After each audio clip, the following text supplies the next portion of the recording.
Sa barangay Madapdap sa Mabalacat City, nasa 3,500 na mga mag-aaral Mula kinder hanggang grade 8 ang tumanggap ng mga notebooks mula kay Kapitan Glenn Songko at pamunuan ng barangay. Ayon sa kapitan, ang inisyatibo ay layuning makatulong sa mga mag-aaral ngayong papalapit na ang pagsisimula ng pasukan at tiyaking may sapat na kagamitan ng mga ito sa kanilang pag-aaral.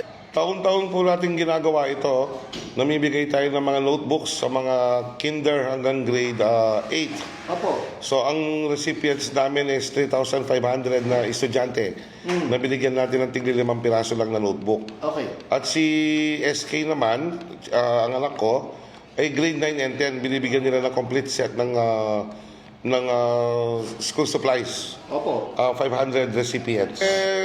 Taon-taon naman natin ginagawa ito at gusto lang nating paigtingin ang importansya ng edukasyon lalong-lalo na sa mga kabataan dito sa amin. Ito rin daw ay paraan upang maibsan ang gastusin ng mga magulang lalo pat nagmahal ang presyo ng mga school supplies sa kasalukuyan. Sa aming kapitan na si Glenn Songko, Kap, maraming salamat po. Asahan po namin na lagi po kayong sumusuporta sa PHMI. Maraming salamat po sa inyong pagsuporta. Ang bait-bait mo, kapitan, sana ikaw na lang. Para sa One Balita Central Luzon, ako si Jim Hipolito, laging on call sa balita.